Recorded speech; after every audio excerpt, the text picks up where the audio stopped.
Good afternoon, ladies and gentlemen, and participants following online. I'd like to start with the usual thanks to the organizers for inviting me to participate in this afternoon session, but also to the speakers who went before me, who I think set the tone in an excellent way. In my presentation, I'll focus a bit more on some of the practical aspects of greening the COVID recovery and how that can relate to the concrete goals of climate action, particularly achieving net zero emissions of greenhouse gases by 2050. So I'll briefly speak about the Blue Skies and Net Zero campaign, linking the subject to the Blue Sky Day that we'll have for the first time next Monday, the 7th of September, and discuss whether indeed the recovery from COVID can be green, and that I think will particularly hinge on the green jobs that can be created as part of such a recovery. Comment a little bit on the Korean Green New Deal, but also talk a bit about Green New Deals that would be available for other countries, particularly emerging and developing economies. So the Blue Skies and Net Zero 2050 campaign is an effort that GGGI started with a number of other embassies because we felt that the level of awareness of the climate change issues in Korean society was much less high than that of air pollutions and blue skies, if you like. So we initiated this effort as an internationally supported civil society campaign to increase public awareness and public support for more ambitious action to tackle both climate and air pollution crisis. Of course, we did not foresee the COVID pandemic when we started this in December, but nevertheless, we found that some 35 organizations, mostly Korean NGOs and chambers of commerce here in Korea, plus a number of embassies that want to share the experience internationally, have joined this campaign and have organized a large number of events to inform the public about these twin crises of air pollution and climate change, but of course now in the light of COVID-19. In the previous panel, people talked about how the Green Deal in Korea could be made more international. And I think I'd like to mention two additional points. One is that internationally we see a growing movement to commit to a single clear target to keep climate change within 2 degrees and ideally to 1.5 degrees. And ever since IPCC has come up with its 1.5 degree report, many governments have coalesced around this goal of net zero 2050. But not yet the Korean government. So that is one important step that we hope the Korean government will make. And in addition, what hasn't been discussed so much here today yet is that Korea is also a very important investor in fossil fuel projects in other countries. I think it is the second or third largest international investor in coal-fired power plants outside the Korean borders. And indeed, consistent with decarbonizing the Korean economy, it would be wonderful if there was a commitment from the Korean government to also stop its subsidies and support for coal-fired power plants internationally. Those are the two key concrete objectives of this campaign. And of course, it was caused by this other key crisis that we experienced here so sharply during the winter of 2019, about a year and a half ago, when we had this very serious episode of air pollution that led to the establishment of the National Council on Climate Change and Air Pollution. But in fact, air pollution is a huge, and you could almost say, silent crisis throughout Asia, one that we've all become used to. Many of my European friends ask why Koreans are wearing masks so easily during the COVID pandemic. And I tell them, well, we were already wearing masks last year for other reasons, for air pollution reasons, because indeed air pollution is killing as many as 7 million people a year worldwide, and some 4 million of those in Asia. It is truly an incredible crisis that is very high in the public opinion here in Korea. a silent crisis, if you like, but in Korea it has become top of mind, much more so, I think, than the climate change issue that we have talked about so much here today. But in fact, of course, climate change is felt in many different ways around the globe. I won't dwell on them here because earlier speakers have already made that very clear. The point I wanted to make is that, in fact, air pollution and climate change are very closely linked. I often call them two sides of the same coin. They're not exactly the same problem, but they're united because many of the actions we need to take to address air pollution, to get back to blue skies, are the same actions that are required for ambitious climate action. So that's why it makes sense, I think, to tie these two issues together. But of course then COVID-19 crisis came, and what has changed? I have to say I have worked on the climate issues for almost my whole career, the last 40 years. I was worried that the COVID crisis would take the attention away from climate action. But in fact, somewhat surprisingly, I think we see through a series of opinion polls that people, the public, in fact realizes that the COVID issue is a clear sign of a larger sustainability crisis. And that is what many of the speakers here before have also indicated. We should not see the COVID crisis separate from climate change, separate from the biodiversity loss, separate from the plastic crisis, separate from all these other sides of the sustainability crisis. But will we be able to come up with more integrated solutions? Will we be able to come up with solutions that address COVID and climate and air pollution? That is, I think, the essence of my talk, and my organization, GGGI, came out with a report in July that explored this in much more detail. Can we achieve green growth, economic growth that is environmentally sustainable and socially inclusive, and post-COVID-19, of course, helps with the COVID recovery. We believe that there are, in fact, many opportunities. Of course, there are key efforts that we can build on. While the Green New Deal has come somewhat as a new issue again here in Korea, the Green Deals in Europe and in a number of other countries were coming up a number of years ago before the COVID issue struck. And in Europe there is a very good opportunity to see that the Green Deal that the European Commission presented in 2019 has now indeed been directed to also become the primary ways to recover from the COVID crisis. There are a number of other important health and climate interactions, not least, in fact, the fact that exposure to air pollution has been shown to be a significant factor to increase the mortality in the COVID-19 disease. Obesity and air pollution are key contributing factors that determine mortality under COVID-19. Those different sustainability issues clearly link. Now, of course, what is the critical component of every COVID-19 recovery plan? It is jobs or employment. There were many climate action plans that focused almost exclusively on greenhouse gas emission reduction, but didn't really focus on the employment impacts. The good news is that, in fact, a number of us did study some of those linkages, particularly the green jobs that can be created out of climate action.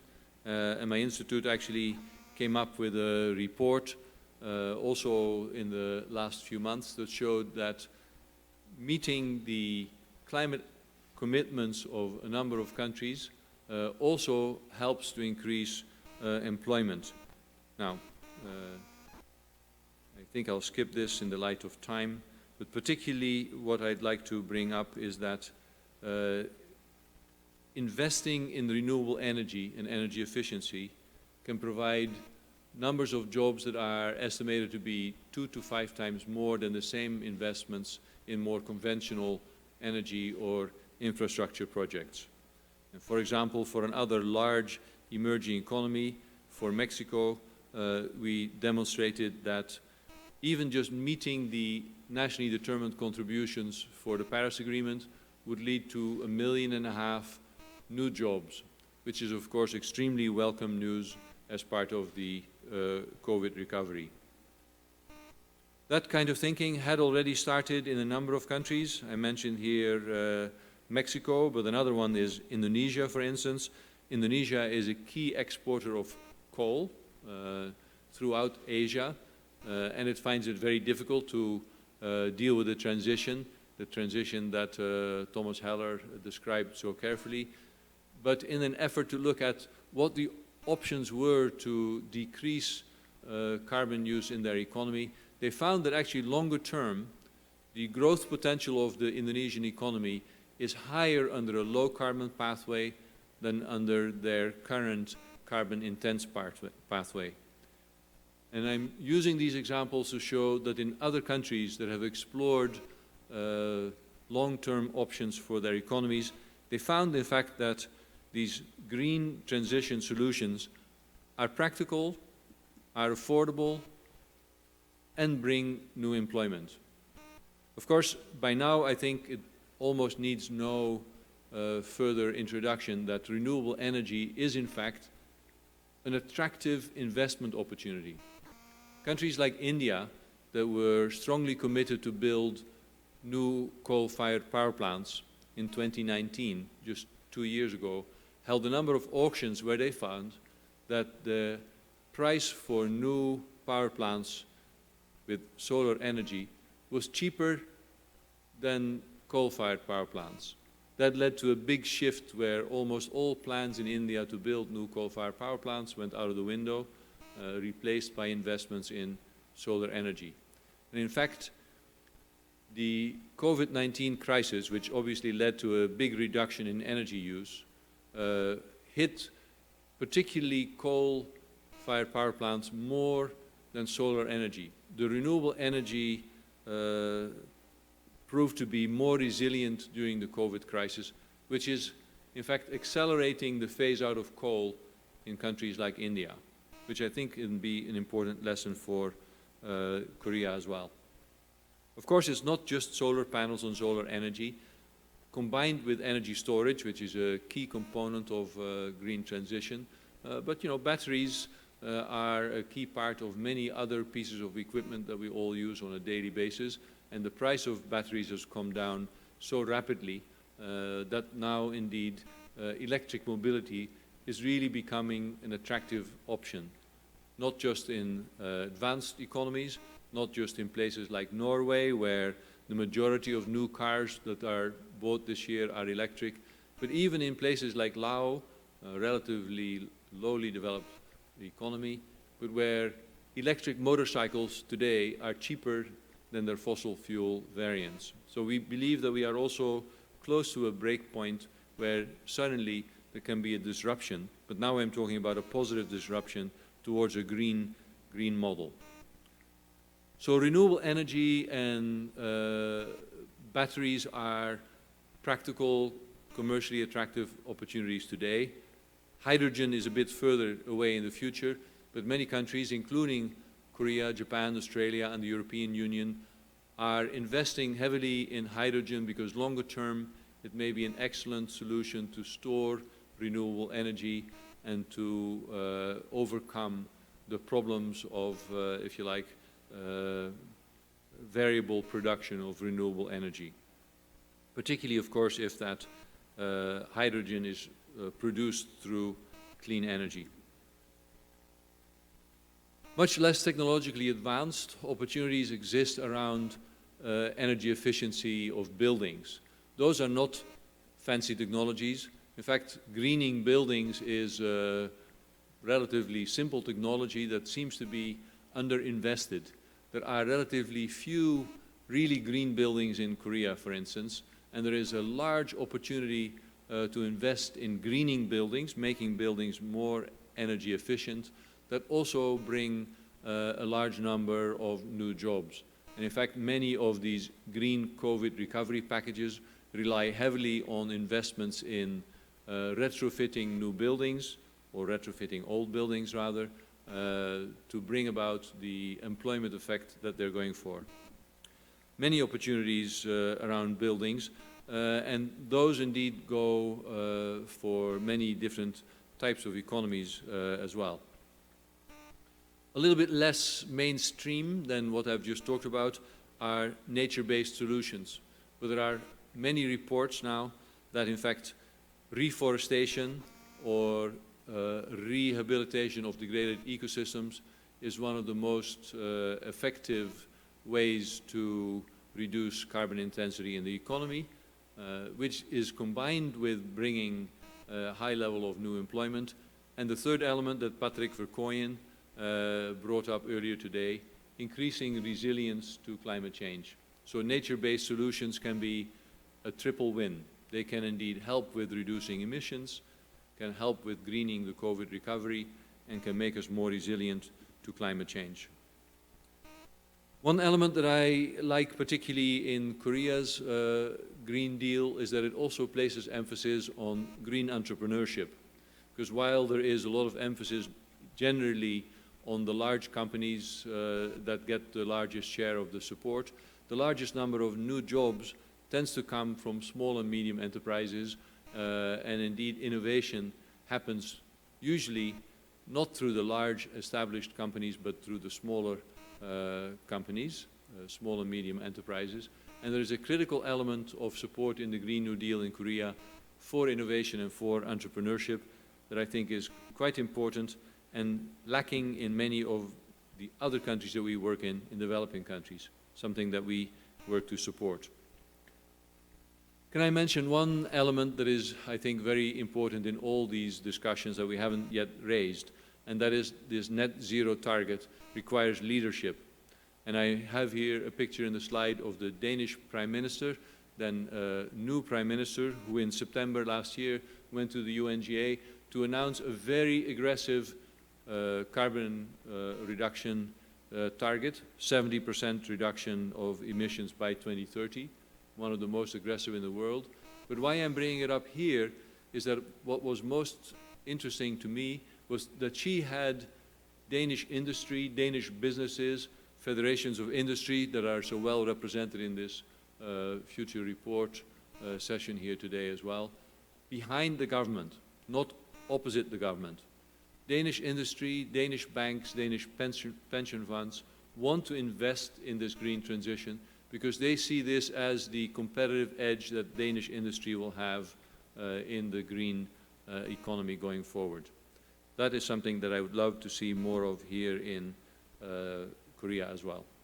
So in short, there are a whole series of quite well-established policies that we can apply to put together green deals in a way as Korea has done. We also believe that there are good tools to track progress towards such a green economy, some of which we helped develop.